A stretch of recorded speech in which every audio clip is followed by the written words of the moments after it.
Parece que foi em outra vida. E às vezes eu fico até na dúvida se foi com a gente mesmo que tudo aquilo aconteceu. Estamos falando da pandemia e dos seus 6 anos completados. Tem 6 anos que a gente viveu tudo aquilo juntos.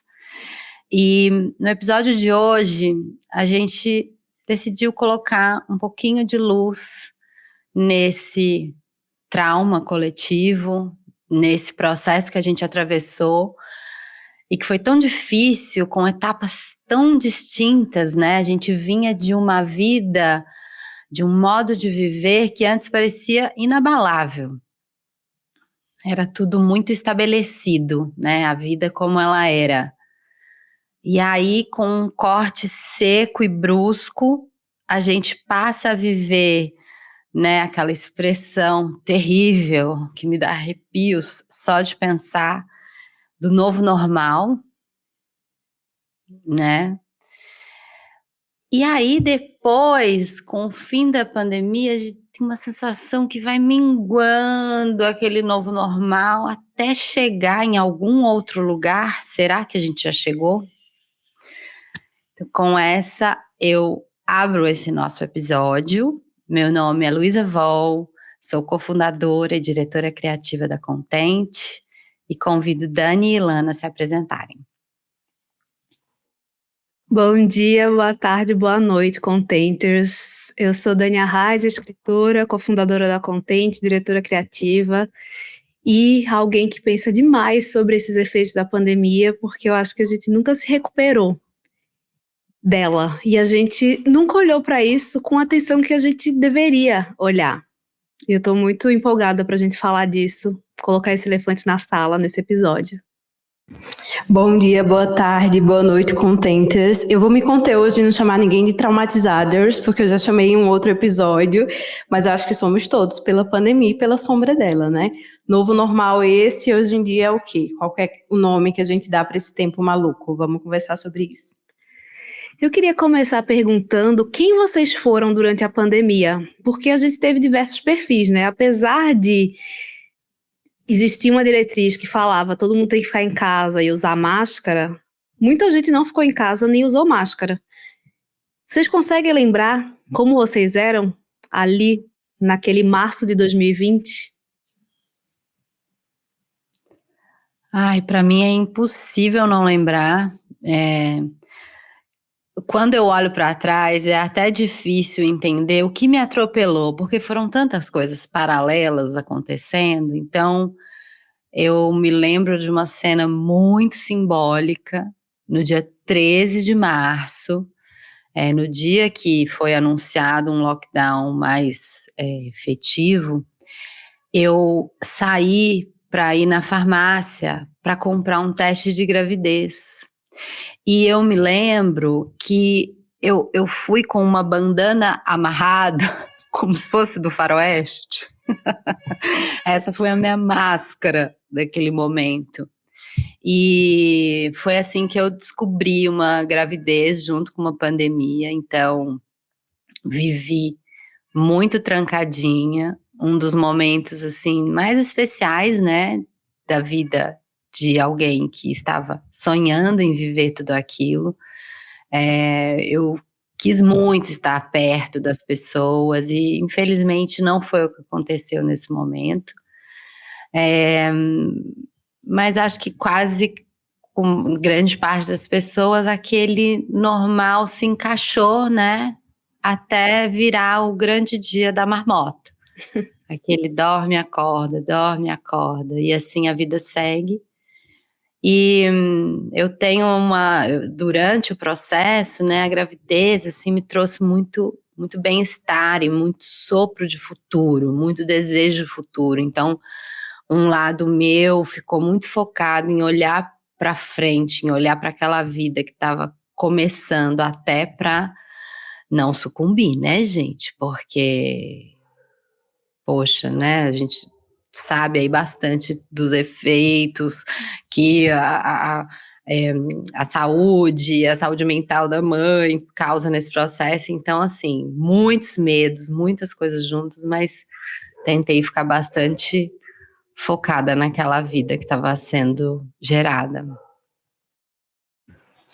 Aí, de minha parte, fazer um disclaimer, eu tinha 21 anos, eu estava há um mês na Contente, e aí eu lembro que, como alguém com 21 anos, cujo miolo do cérebro ainda não fechou, a minha primeira reação foi pensar, na minha vez de ser universitária, essa merda, porque eu queria muito viver a frenesi da universidade, e, enfim, estava no início ali, eu entrei no segundo semestre de 2018, então tava muito no início, aí a putaria ia começar ainda, e eu assim, droga, agora não. E aí depois isso logo foi sendo substituído por preocupações, obviamente, mais válidas e piores, assim. Então meu pai perdeu o trabalho, meu pai é um trabalhador de base, perdeu o trabalho, e aí a ficha foi caindo gradativamente. Eu lembro quando fazia assim, uns 2 anos de pandemia, eu já estava dizendo, gente, eu vou viver para sempre de máscara, é isso aí. E muito no início eu fiquei pensando assim, isso no Brasil, brasileiro que adora tomar vacina, na hora que lançar a gente vai pedir na testa. E aí, né, veio aquele inominável e toda a sua política e distorceu o que a gente entendia como ciência, o que o povo brasileiro no geral entendia como ciência, como confiança na medicina, na vacina, enfim, para mim foi uma grande dissonância cognitiva, assim, esse país que... Eu lembro quando eu ia tomar a gotinha, era meu avô que me levava para tomar, usar gotinha, e ele falava assim, se tivesse pai idoso eu tomava. Então, esse era a vibe do brasileiro, então para mim... Foi esse início de preocupações muito fúteis, tipo, putz, acabou a festinha da faculdade, para depois de, tipo, as pessoas ao meu redor perdendo o emprego, para depois de, tipo, brasileiro é anti-vacina. Para mim foi, assim, uma toada muito cruel para o meu cérebrozinho que não tinha o córtex pré-frontal formado ainda. Eu lembro claramente quando eu comecei a ficar obcecada pelas notícias, eu tive um feeling muito forte de que não ia durar 2 semanas. Vocês lembram que no começo as pessoas falavam, não, em 2 semanas já vai estar resolvido e a gente volta ao normal. E alguma coisa dentro de mim falou assim, não, isso vai demorar. E logo no começo estava até uma coisa meio anedótica, assim, as pessoas falam, eu vou trabalhar de casa, agora eu vou abrir um vinho na hora do almoço. Eu entendi ali que, por exemplo, eu não ia querer beber, e eu passei uma pandemia inteira sem beber, isso mudou para sempre minha relação com álcool, eu bebo hoje rarissimamente, e eu acho que foi bom, porque eu vi ali naquele começo algumas pessoas próximas usando o álcool de muleta para dar aquela estancada numa iminência de fim de mundo. Então essa foi uma primeira mudança. A segunda mudança foi, esse negócio vai durar, eu não vou me afundar. Eu já trabalhava de casa há muito tempo, mas eu pensei, eu não vou começar a trabalhar de pijamas, largada no sofá. Eu vou, todo dia, acordar, tomar meu banho, sentar na mesa e fingir um pouco de normalidade. Eu acho que o trabalho virou um pouco essa válvula de escape, porque era um lugar de que você ainda podia controlar minimamente. Por mais que as coisas estivessem mudando, você comparecia ali, fazia seu trabalho, pelo menos tinha um senso de as coisas estão caminhando. Foi aí também que eu comecei a passar delineador azul e depois nunca mais parei, eu não sabia passar um delineador e aí todo dia eu comecei a maquiar e de repente só uso ele. Foi nessa época que as pessoas falam assim, eu queria passar delineador, não aprendo. Eu falei, é só tentar, eu também não sabia. E eu também fiz parte daquela turma de pessoas que ficava se engajando em pequenos projetos coletivos a partir do WhatsApp. Então era assim, aniversário de alguém, bora fazer um vídeo surpresa para a pessoa. Aí cada pessoa mandava um trecho, alguém editava e a gente dava de presente. Ou então, sei lá, vamos juntar todo mundo para mandar um bolo, para mandar uma comida naquele momento especial. E aí eu vejo, até festa pelo Zoom a gente fez, assim, todo mundo entrando num Zoom no final de tarde, um amigo tocando umas músicas. E eu acho que foi uma maneira muito bonita da gente lembrar que a gente ainda era a gente. Mas quando eu vejo esses vídeos hoje, eles me dão meio um pânico, uma melancolia, porque quando eu olho, assim, a gente passou 2 anos dentro de casa. Se eu olhasse hoje, eu falaria, eu não sei se eu conseguiria de novo. Eu acho que é só porque a gente não sabia que a gente conseguiu, e a gente ia um pouquinho, e mais um pouquinho, aí a gente abria a internet, a gente passou a ficar muito mais tempo na internet, eu fiquei, por exemplo, tipo, você ficava ali olhando, as notícias chegando da Itália, a gente tem a Cacau, uma amiga nossa da Itália, que falava assim, gente, o bicho tá pegando, vai chegar aí, cuidado, e a gente ainda tava meio assim, será? Será que vai, será que não vai? e daqui a pouco na Itália estavam lá as pessoas nas sacadas cantando a mesma música. Então, a internet serviu também de um lugar de esperança, por um lado, né? De ver como a gente tenta ser gente, a gente tenta sentir o prazer de estar junto, mesmo que virtualmente, a gente tenta cantar uma música, a gente tenta comer uma comida, enquanto a gente se desespera com as notícias. E aí olhar para tudo isso, assim, parece um passado muito mais longínquo do que é. Parece outra vida. Eu não tenho uma sensação de que eu não sabia que teria capacidade de passar por isso. E eu acho que a gente passou. 700 mil pessoas, não. E a gente nunca elaborou coletivamente esse luto, e a gente não elabora também o quanto ter passado por isso mudou a gente para sempre. Mudou a forma da gente se relacionar, mudou a forma da gente estar com o outro. Parece que a gente teve que reunir todas as forças para seguir.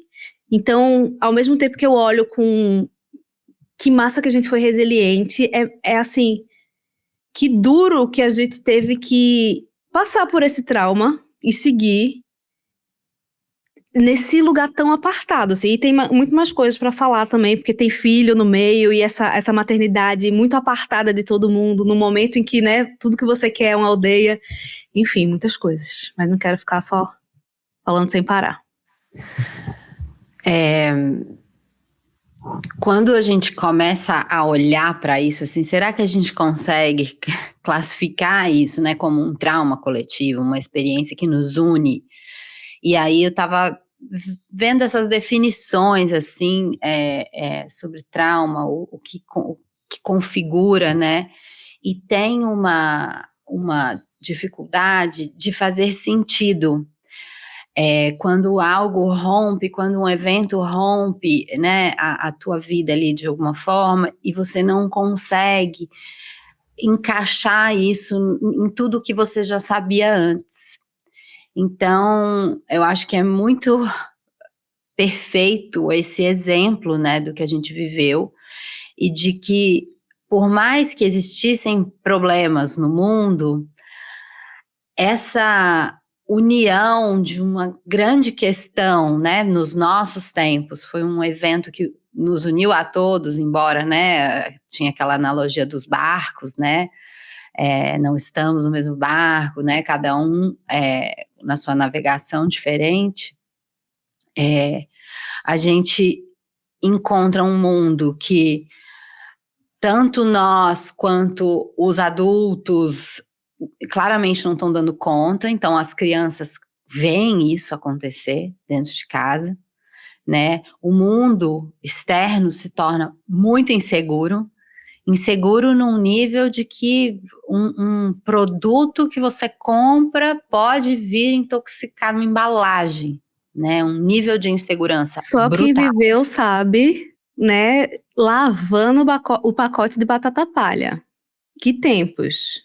A gente também vive uma situação em que as pessoas que estão no poder e que deveriam estar cuidando de nós e com capacidade para fazer isso, não o fazem. E isso é nos mostrado, assim, num corte muito seco, muito brusco, né? Então, isso do mundo externo. E aí, dentro das casas, é um te vira. Seja lá qual for a coisa que você faz, assim, então se você estava, né, numa luta por mais direitos, por uma qualidade de vida melhor e tal, esquece, porque agora a única coisa que você precisa fazer é manter o teu trabalho, custe o que custar. Então a gente entra muito forte nessa mentalidade, e uma das coisas que eu acho mais impactantes que a gente viveu na pandemia foi o que ela fez com o nosso tempo. A extinção de intervalos e essa duração totalmente constante de você disponível. A gente vivia falando na Contente, online não é disponível, mas se você está em casa, o que você vai estar fazendo? o fim dessa barreira, né? A casa virou tudo. A casa virou a casa onde você descansa, onde você encontra seus amigos virtualmente, onde você trabalha, onde você cuida do filho. Então, a gente que sempre precisou viver diversos espaços e diversas relações, até para se ver diferente, de repente a gente estava uma pessoa só, disponível o tempo inteiro, e eu acho que a gente não repensou isso depois. A gente continua, em muitos momentos, emendando uma reunião atrás da outra, preenchendo cada buraco de tempo com uma produtividade.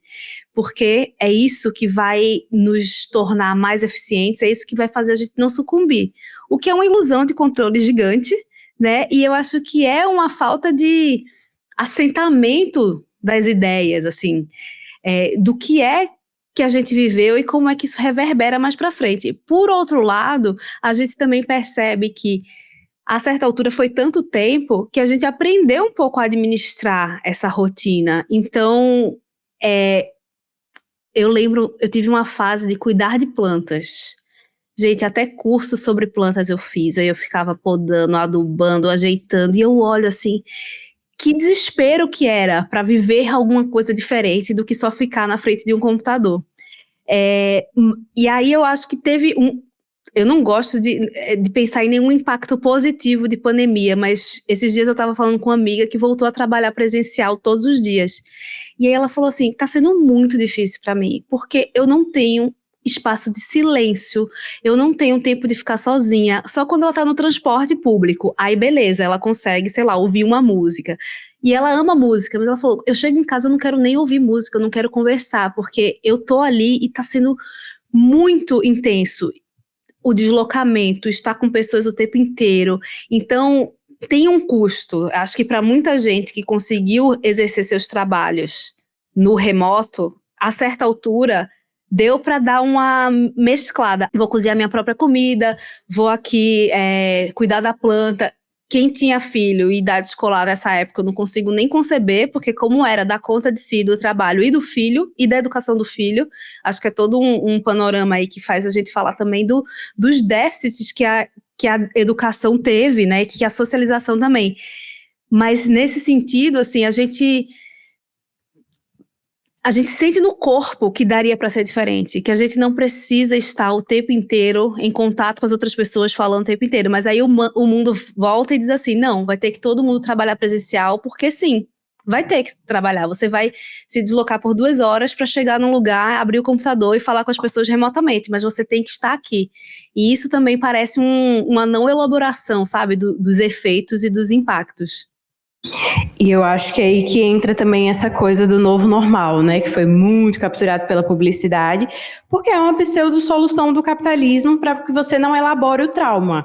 Porque quando você fala que acumular 2 empregos no PJ é normal, quando você fala que não ver sua família, normal, é o novo normal agora, é se comunicar com todo mundo por FaceTime, é você acumular um monte de trabalho porque você está com medo de perder algum e é isso comprometer sua renda, é você ver noticiado 6 mil mortes por dia, a gente teve isso no Brasil, 6 mil mortes por dia.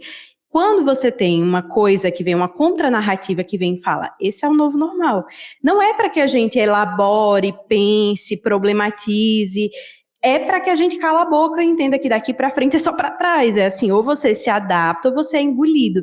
Isso para mim foi muito profundo, porque eu lembro de ficar pensando, principalmente quando surgiram essas discussões, né, tipo, não tá todo mundo no mesmo barco, tem gente numa canoa furada e tem gente no iate, essa é a realidade.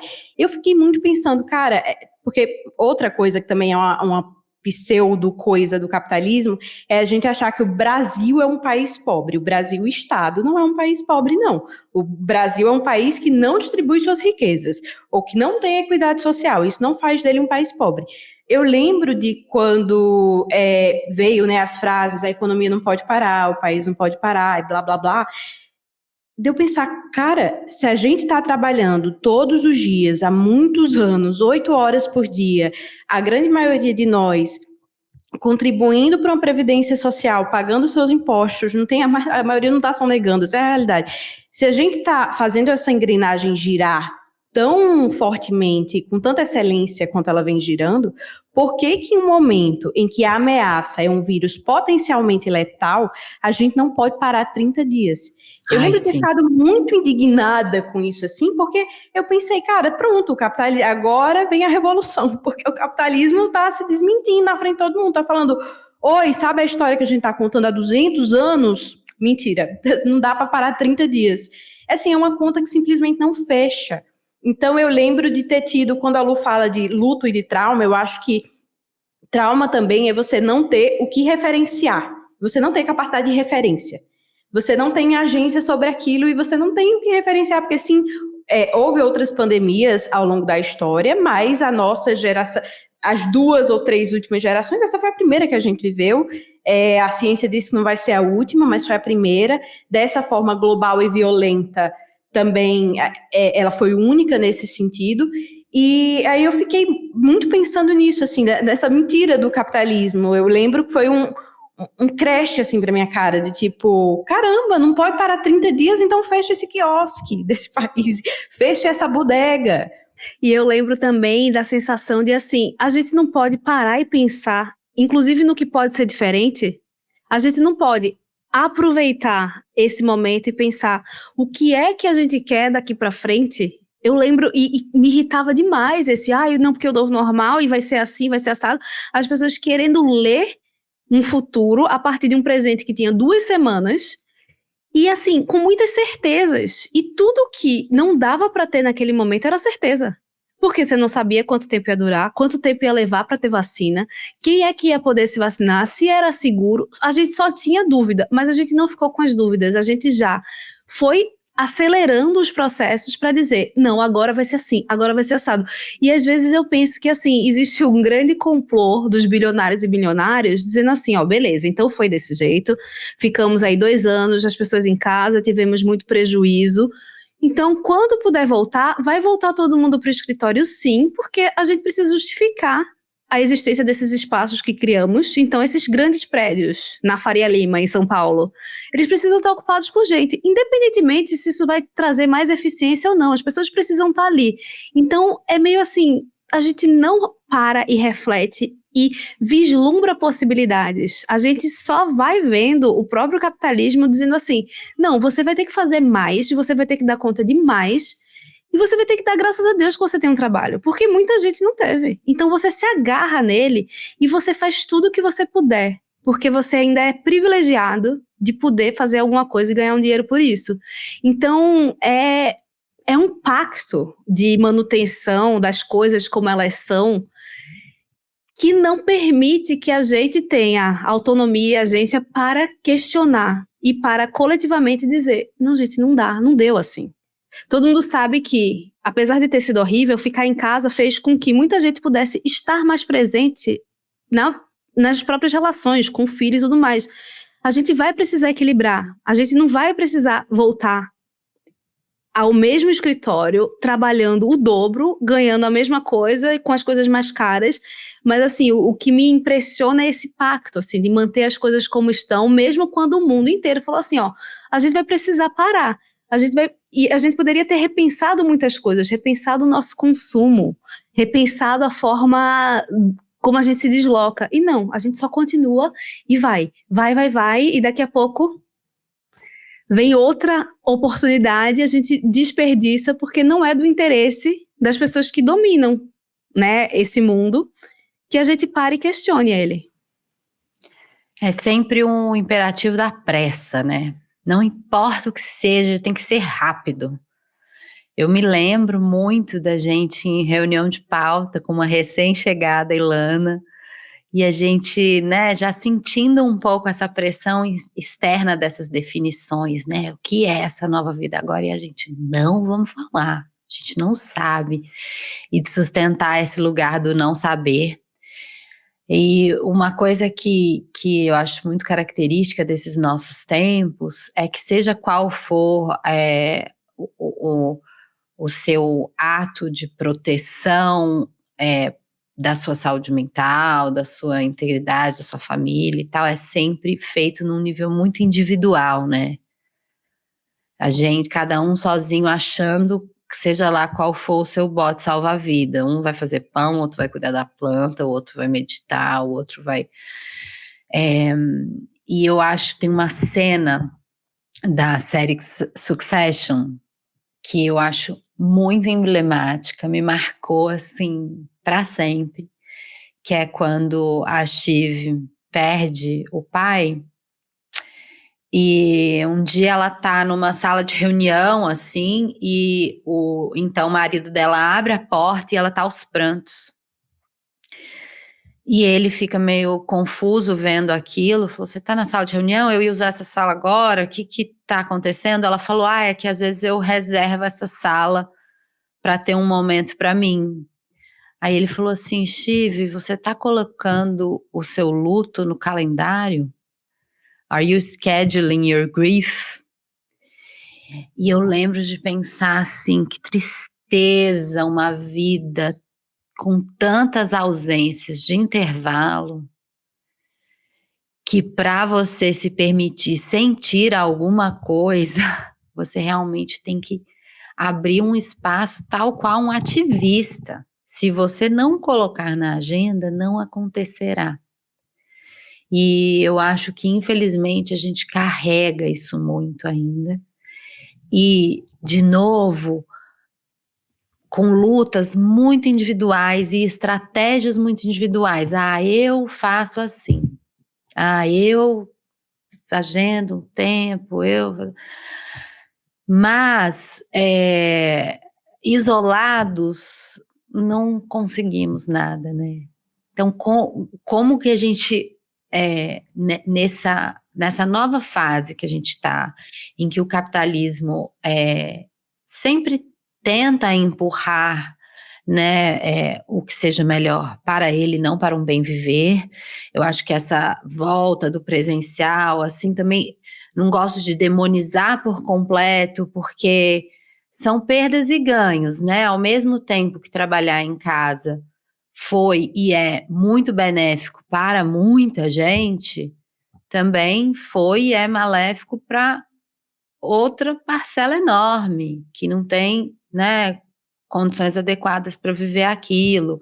A gente tem a epidemia da solidão, a gente tem essa coisa, supremacia de iFood versus estabelecimentos pequenos. Então, é uma teia complexa, mas eu sei que um resultado que a gente ainda não conseguiu atravessar do outro lado, assim, é ficar mais forte como coletivo, sair desse pensamento sempre de um salva-vidas individual. Eu adorei essa cena que você trouxe, que apesar de ser estranho, eu ainda acho que é melhor do que só passar por cima do luto. Que eu acho que é o que muitos de nós fizemos para conseguir seguir. É muito difícil se dar conta que 6.000 pessoas morreram num único dia. Se você for tangibilizar isso, você não segue em frente. Então, isso me fez, esse agendar o luto da personagem de Succession, me fez lembrar também o quanto a gente viveu lutos coletivos. Eu lembro claramente da morte do Paulo Gustavo, da comoção que aquilo ali causou no Brasil inteiro, né? Um cara, um humorista sensacional, que reunia todo tipo de plateia, pai recente de 2 bebês, junto com seu marido, um cara com recursos, e de repente ele morre. E aí, eu não sei se foi a partir daí, mas eu lembro que a partir da pandemia, talvez, a gente começou a elaborar coletivamente o luto por meio das redes sociais. Então, começavam os artistas falando daquela perda, e hoje é uma coisa normal, né? Morre um grande artista, morre uma personalidade, a gente começa a ver, em vários momentos, outras pessoas escrevendo, postando sobre aquilo. Em alguns momentos, é até meio esquisito, porque uma pessoa aleatória faz um post sobre aquele luto e tal. Ainda assim, eu vejo mais valor em fazer isso do que só seguir em frente. Eu lembro de outro luto coletivo já pós-pandemia da Preta Gil, quanto aquilo ali comoveu o Brasil inteiro, parou o Brasil inteiro, todo mundo na torcida por ela e depois lamentando a partida. Então, me dá uma sensação de que a gente trouxe o luto para a mesa de alguma forma, talvez ainda nos momentos de um pico de tristeza, mas que bom, porque é fácil, entre aspas, a gente dizer assim, beleza, doeu, passou, eu vou seguir em frente.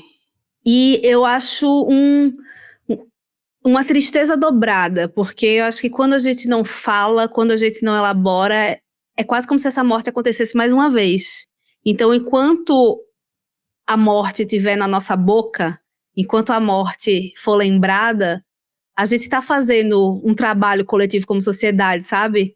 Então, não sei, não consigo identificar se foi ali que a gente passou a fazer essas despedidas coletivas, mas que eu acho que, de alguma forma, elas resgatam essa humanidade na gente, faz a gente parar e dizer assim, caramba, é isso, a Marília Mendonça, uma mulher jovem, no auge, com filho pequeno, cara, aquilo ali comove, quem ouve ela, quem não ouve ela, e que bom que a gente ainda se emociona e a gente se comove, tem empatia, porque é quando a gente para de ser só mais uma engrenagem nesse sistema que quer a gente fazendo, sem pensar, sabe? Eu acho também que tem um aspecto do luto. Eu estava até lendo um livro eu estou muito impactada sobre as questões do Oriente Médio, apesar de estarem muito distantes de mim, mas não tanto assim, né? Porque afinal vivemos num mundo globalizado e que a gente é atravessado, enfim. E aí eu estou lendo um livro que se chama Memórias de uma Síria brasileira, que é sobre memórias de imigrantes sírios no Brasil e toda a relação com isso. E aí tem uma frase que me impactou muito, que o luto molda a cultura, molda a forma que a gente enxerga a cultura. E as memórias se constroem com luto também. Então, eu acho que tem duas coisas aí, a gente não elaborou todos os lutos que a gente viveu, e quando a gente fala de luto, a gente não fala apenas de morte, no sentido de uma pessoa estava viva hoje e amanhã ela morreu. É um luto de tudo, então é um luto pelos milhões, né, de brasileiros, milhares de brasileiros que morreram ou que ficaram internados. É um luto pelo fato de que faltou oxigênio em Manaus. É um luto, são muitos lutos. Eu acho que a gente não tem nem tempo para elaborar todas essas coisas, porque a gente está muito preocupado com as nossas próprias questões, o que também é válido. Mas eu acho que quando a gente fala de pandemia, principalmente do pós, né, de agora, eu consigo enxergar que a gente viveu uma sucessão de lutos familiares ou íntimos, assim, então era o seu tio que faleceu, ou, enfim, alguém próximo a você, alguém que você conhecia, um artista que você gostava muito, e esse luto institucional também, que eu acho tão violento quanto os lutos particulares. Talvez a gente chore menos pelo luto institucional, porque, enfim, ele não é uma pessoa, mas eu acho que o fato de que o brasileiro sempre foi lido e enxergado como um povo solidário, e do nada a gente via pessoas compartilhando no status do Zap, no Instagram, pessoas, sua família, pessoas que você conhece, falas horrorosas, gente rindo, gente imitando pessoas sem ar na pandemia. Eu acho que isso é um luto do que a gente acredita ser o Brasil e a solidariedade do brasileiro também. E eu acho que isso foi muito violento para mim. Eu tive o privilégio gigantesco de não perder ninguém próximo a mim. Meus pais são muito jovens, apesar de que ambos trabalham. Minha mãe era professora, trabalhava diretamente com crianças, teve um momento que ficou offline. Meu pai é um trabalhador de obra, então não teve a oportunidade dele fazer nada offline na vida, então ele perdeu o emprego, depois se recuperou, já foi, mas eu não perdi ninguém próximo, não perdi meus avós também, que conseguiram ficar em casa. Então, para mim, ficou muito óbvio esse luto do tipo, cara, o brasileiro não é assim. Essa não era a memória que eu tinha de Brasil. Essa não era a memória que eu tinha sobre a solidariedade do brasileiro, sabe? Sobre os costumes. Não era. Então, eu acho que eu tive um luto de Brasil nesse momento, assim, que foi muito profundo para mim, que foi ver essa desumanização. E eu acho que isso tem a ver com o fato de que quem escolheu seguir a ciência nesse momento, ou ficou do lado da ciência, era o partido oposto. No partido no sentido de que todos nós que escolhemos acreditar na ciência estávamos fazendo oposição ao Estado brasileiro. Então, acho que isso foi muito violento também, assim, e talvez a gente não elabore, quando tá todo mundo, quando o discurso político todo, que também molda a cultura, tá falando que isso é uma gripezinha, que não sei o quê, você começa a olhar essas 6 mil mortes como coisas. Você não olha como morte. você não olha como brasileiro. Você olha para o problema da falta de oxigênio em Manaus, você pensa, problema do norte.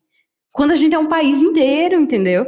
Então eu acho que isso conversa muito com a economia da solidão, foi muito bom para essas pessoas horrorosas que penem na cadeia e na prisão, que a gente tenha ficado tão ocupado discutindo uns com os outros se vacina nos transformaria em jacaré ou não. Foi muito bom, porque aí a gente não teve tempo para questionar esse ritmo produtivo maluco, a gente não teve tempo para questionar essas mortes de figuras tão importantes para a cultura brasileira, a gente não teve tempo para questionar as mortes ordinárias de pessoas comuns, de CPFs por aí, a gente não teve tempo de questionar nada, e a gente ainda achou que ia dar conta dos nossos problemas fazendo pão, o que obviamente não é uma crítica a quem fez pão, porque eu fiz pão. É assim, realmente, quando tá uma distopia completa, o que sobra para você é ver um negocinho fermentar ali, para te dar algum sentido de vida. Mas eu acho que o consumo entrou muito nesse lugar também, dos lutos não elaborados. E aí eu não falo só de consumo para quem tem grana para fazer 1 milhão de hobbies, não. Teve amigos e pessoas próximas a mim que descobriram um consumo muito doido de álcool na pandemia, que ficaram flertando ali com o alcoolismo mesmo. Teve pessoas que descobriram que consomem telas de um jeito adoecedor. Tiveram pessoas que descobriram que o consumo de pornografia delas aumentou na pandemia. É consumo de várias coisas. A gente tentou fechar essas lacunas individuais e institucionais com consumo. Às vezes de comida, às vezes de álcool, às vezes de pornografia, às vezes de tela. E eu sinto que a gente ainda não recuperou essa válvulazinha. A gente ainda tenta enfiar consumo onde tem um luto, uma ruptura. E esse luto não necessariamente é de morte de pessoas, como eu falei, mas um luto do que você acredita que não existe mais. A gente ainda tenta entuchar ali com o consumo. Eu vejo isso muito em mim mesma. Até escrevi uma newsletter sobre isso na Content. Mas, enfim, eu acho que de tudo que vocês falaram, essa costura ficou muito óbvia para mim, assim. Eu acho que quando você fala isso, para mim vem essa perda do chão comum da gente como sociedade. A gente cresceu sabendo 2 coisas básicas, 3 coisas básicas. A gente toma vacina, educação é muito importante e a Terra é redonda. De repente, tudo isso ficou questionado. Não, vacina não. Não, isso aí é um projeto, tá. A Terra, de novo, né, estamos na semana vendo a humanidade chegar na distância mais longa que já conseguiu, e confirmando a Terra redonda. Mas assim, esse jogo, o que é que isso fez com a nossa cabeça também? O que é que isso fez uns com os outros? O quanto a gente começou a romper com as pessoas. Porque era muito difícil você estar lá, lavando, dando banho no saco de batata palha, ficando em casa, usando a máscara adequada, nas mínimas vezes que você precisava sair para ir no médico, para alguma coisa, e você vê pessoas do seu convívio vivendo como se nada tivesse acontecido. Indo para festa, né? As coisas aconteciam. Então, teve uma ruptura de chão comum da gente como sociedade, teve uma ruptura também nas nossas relações de afeto.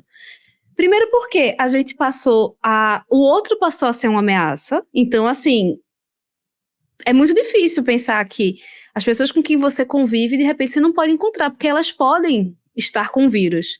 E é muito difícil também pensar que uma pessoa com quem você compartilha a vida vira um negacionista. Então, assim, rupturas muito grandes que depois a gente não sentou e falou assim, bora falar, assim, como tu aloprasse na pandemia, foi muito difícil.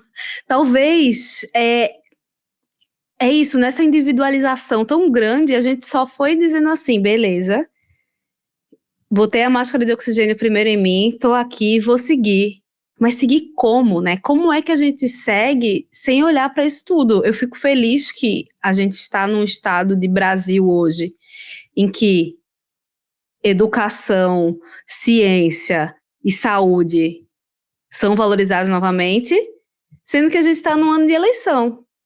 Uma eleição que vai ser difícil demais.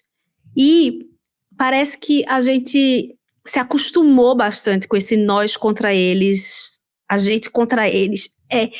A gente não consegue olhar e dizer assim, o que é que importa? A gente quer criança na escola, a gente quer criança vacinada, a gente quer um trabalho digno que não tire todas as forças de um ser humano para que ele consiga, no final de semana, estar junto com a família, ter lazer, ter cultura. Mas a gente ainda está nesse embate, sabe? E o que é que precisa acontecer para a gente falar? Talvez a gente queira as mesmas coisas, sendo que tudo isso que aconteceu nos últimos tempos nos colocou em lugares opostos, lugares belicosos, lugares de que, não, ou eu acho isso, você acha aquilo, e a gente não consegue se encontrar. Se tem uma coisa que a pandemia fez, foi colocar uma lupa de aumento, assim, nas diferenças e nas incoerências desse mundo. Tudo isso que vocês estão dizendo, né, assim, cada uma dessas situações foi se tornando um abismo, e não um chamado para repactuar, né, aquilo ia só nos afastando, nos afastando, nos afastando, e as imagens que eram geradas, quem aí não se lembra da Mulher Maravilha puxando o couro, né? Imagine all the people. As celebridades cantando com suas mansões ao fundo e as pessoas vendo aquilo falando, não, não, não vai dar. E eu lembro que foi uma coisa que pareceu, sempre tem uns mini brechas de alegria, né? Eu lembro que a ostentação virou uma coisa assim muito cafona. Saudades desse tempo. Parece que a ostentação voltou com tudo, né? Mas eu lembro, assim, na época da pandemia era, o que deveria ser, né? Tipo um crime capital. E eu acho que a gente teve essa velocidade, aumentou foi muito rápido a gente ver todas essas crises, entender que são todas conectadas, e não é que, né, depois que aconteceu, a gente teve algum período de elaboração, a gente recém viveu aquela abominação que foi Gaza, e a gente teve que seguir reto. A gente vai sempre seguindo reto. E eu me lembro de um dia que foi muito simbólico ao longo desse processo da pandemia, que foi um dia que eu convidei Lua Couto para trazer uma fala na Contente sobre sensibilidade. E eu me sentia naquele momento alienada por opção, estava no auge da minha gravidez, e, né, a Dani estava falando, ninguém dá conta de elaborar as notícias que a gente tinha, e eu de fato sentia que eu ia colapsar se eu fizesse aquilo, né, se eu mergulhasse naquilo. E eu lembro em determinado momento dessa conversa, a Lua chega e fala assim, então agora vamos fazer uma meditação que é para sentir a dor da terra. Eu só queria apertar o botão de eject. Assim, o meu corpo inteiro falou, não, eu não quero, eu não quero, eu não quero, eu não quero. Aí, a querida faz a meditação. Eu lembro quando abri a câmera, eu estava assim, aos prantos.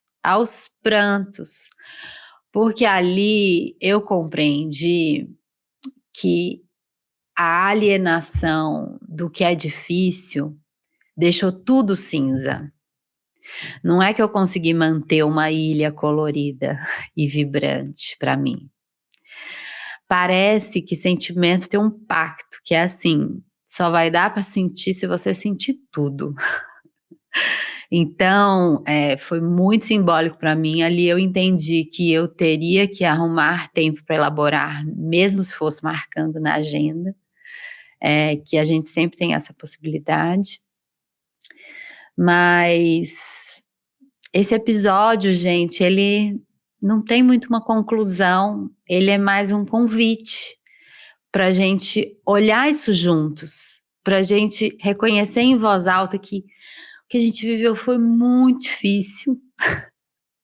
A gente ainda não está recuperado, ainda é muito difícil socializar de algumas formas, ainda é muito difícil dizer não e colocar limites no trabalho, porque além de tudo veio a IA e falou assim: você já estava rápido, minha amiga, agora te prepara. E se a gente não para e não reconhece isso, o cinza toma conta mesmo. E também acho que vem um lugar de assim, que bom que atravessamos, que sorte que continuamos vivos. Como é que a gente não honra isso como um grande privilégio? Como é que a gente não pausa e pensa, caramba, eu tô viva, um monte de gente não tá aqui para ver muita coisa que aconteceu de lá para cá. Então, como é que a gente vive uma vida melhor? Como é que a gente vive uma vida com mais...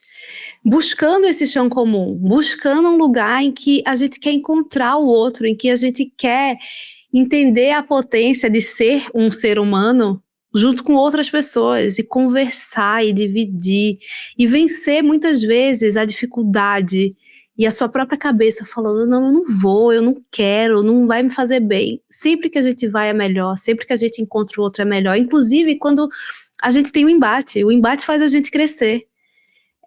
Então, para mim fica esse pedido para quem estiver ouvindo, tentar voltar para esse março de 2020, lembrar quem você era e fazer um exercício agora em abril de 2026 para perceber quem você se tornou. Apesar de tudo, eu vejo assim uma consciência muito maior sobre esse estar no mundo. Eu vejo uma vontade muito maior de que o trabalho seja cada vez mais esse veículo de transformação.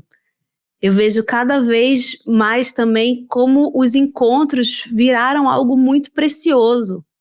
É isso, todo dia morre alguém, todo dia você sabe, né, a gente vai ficando mais velho, isso vai ficando mais próximo, mesmo que, né, a morte seja aleatória, mas assim, como é que a gente valoriza estar aqui? Como é que a gente valoriza o fato de que a gente não vai ter 1000 encontros com a nossa família, se a gente já passou dos 40 anos? Talvez a gente vai ter, com sorte, 100. Como é que a gente valoriza esse estar junto? Como é que a gente valoriza a presença? Como é que a gente traz para a mesa esse tipo de conversa, né? Fica parecendo, tá pesando o clima e tal, mas assim, é isso. Viver também é pesar o clima, porque viver não é fácil. Então que a gente se abra para esse tipo de possibilidade, porque é bonito ver que isso faz parte da nossa humanidade também. Eu acho que para mim ficou muito forte que repactuar o Brasil que a gente quer, para fazer referência à nossa hashtag, é um compromisso diário, é um compromisso de sobrevivência, não é só um compromisso de sonho, é também, e sonho é político, e sonho é poderoso, a gente já falou disso em outros episódios, mas repactuar o Brasil que você quer é um exercício de sobrevivência, porque nada nos é dado de bandeja. As coisas não estão aí para nós usufruirmos delas. Os direitos são conquistados. E eu acho que a partir do momento que o Brasil e o brasileiro começou a esquecer quem que se era, o que era importante para a gente abriu brecha para o fascismo. E aí eu vou pesar o clima mesmo. Essa foi a realidade. A pandemia só foi tão cruel como foi para a gente, porque sim, foi um fenômeno de saúde pública que devastou o mundo, tal. Mas também porque o Brasil vivia na iminência do fascismo. E nós estamos em ano de eleição. Então, repactuar o país que você quer, o país que faz sentido para você, memorar o que você quer, conservar do Brasil, que pare de ser coisas tão retrógradas e não fazem diferença nenhuma na vida de ninguém, que comece a ser pactos coletivos de felicidade, pactos coletivos de prosperidade, pactos coletivos de saúde, pactos coletivos de convivência. Quais são esses? O que é que a gente quer? Eu acho que quando a gente começa a colocar na mesa e colocar nas conversas o que a gente quer para o Brasil, a gente para de aceitar qualquer coisa. E querer o melhor para o Brasil, querer o melhor para você, para os seus, para quem você não conhece também, até para quem você tem raiva. Olha, eu quero um Brasil melhor até para quem eu não gosto. Esse eu acho que o pacto que, pelo menos a pandemia deixou forte na minha cabeça, assim, não esquecer o país que faz sentido para mim, porque é muito fácil de ser substituído por qualquer merda. Essa é a realidade. E com isso, chegamos ao fim de mais um episódio do Querida Internet, podcast da Contente. Se você chegou até aqui, aproveita para avaliar esse podcast, para deixar comentário, para enviar para alguém, para postar nos stories que você está ouvindo. A gente está começando esse podcast, então quanto mais você ajudar a gente a espalhar, mais a gente vai chegar em outras pessoas. Então, muito obrigada e até o próximo episódio. Obrigada pela companhia, gente. Até. Obrigada, gente. Beijo.